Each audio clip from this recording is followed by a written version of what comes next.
I was really pleased with the energy that our players played with in the last game. They could have come out and just said, look at who we're playing and, not played to the standard that we're trying to create, which we tried to emphasize. But I thought the energy and enthusiasm was good. I thought the execution was a lot better. I think we played a lot smarter. We're still working toward, and, each and every player can do this. Each and every coach can do this. I can do this toward, total consistency in playing to the standard that we want to play to. And the choice is do you want to build on the challenges of the future? All right, now we're getting into SEC games, and certainly this first game is going to be, a challenge. It's an SEC game. Vanderbilt's 3-1. Much improved, team over last year. They have like 14 starters back, but they're scoring 42 points a game, and they play two quarterbacks. Both of them are very, very capable, very good athletes. They run the ball. They run some options. They very capable passing. 14. Shepard is one of the leading receivers in the SEC.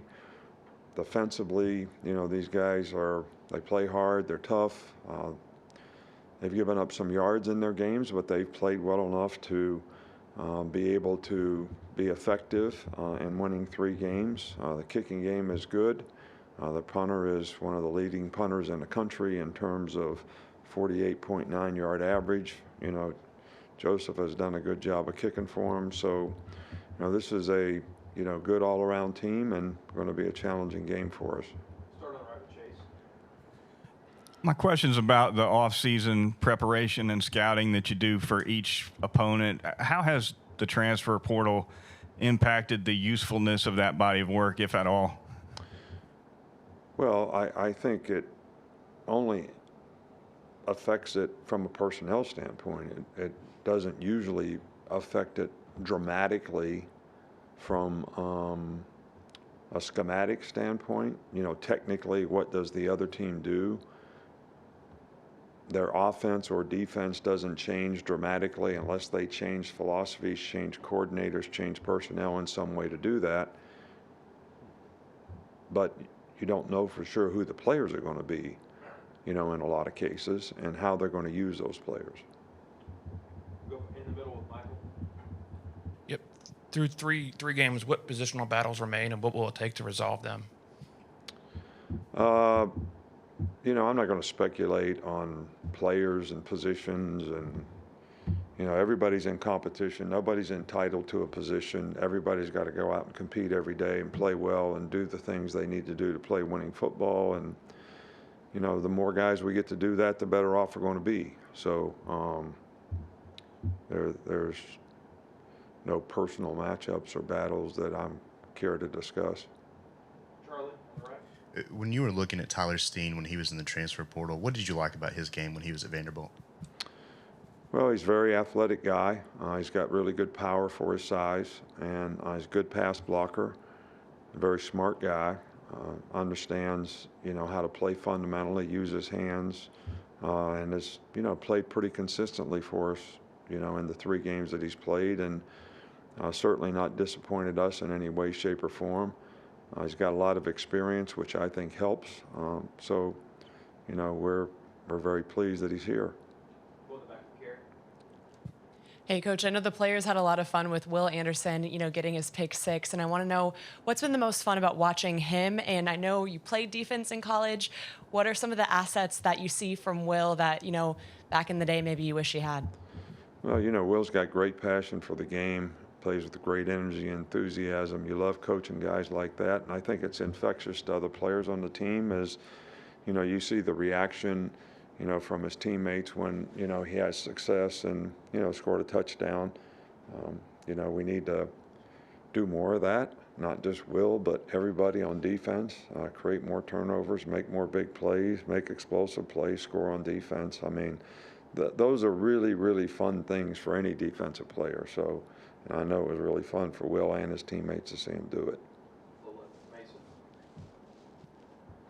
After the game, we saw Kyrie Jackson leave in a walking boot. I was wondering if you had any updates on his injury. Yeah, he sprained his ankle on the punt return. I think the one that Brian Branch ran back for a touchdown. I don't think it's significant, but when you have an ankle injury, you got to go day to day, and we'll see how he does, this week. Up front with Nick. Now that you've seen Jaheim Otis, a few games from him, what stood out about the way he's performed? He's done a good job. He's a young guy that has played really, really well. He's powerful. He's hard to block. I thought he probably played the best he's played on the most consistently that he played probably in this last game. So hopefully he'll continue to develop, and we can develop some other guys in the defensive line that provide more depth for us as well. In the middle with Nick Alvarez. What do you think's led to some of the success you guys have had when running tempo offensively this year? And has there been any discussion on maybe doing it a little bit more in non-2-minute situations? We have been an effective tempo team. That's something that's been good for us. It's something that we work on, that you really got to get the players to, get up and down, get ready, and go. I think, Bryce likes it when we do that. I think it's also beneficial when we spread the other team out and do that. So we just got to keep working on it and hopefully continue to make it an asset for us in the future in terms of how fast we play and how we execute. Far left with Steven. Coach, you mentioned how the challenge of Vanderbilt's going to be, but just watching Coach Lay, how has he, in your opinion, kind of changed that program a little bit?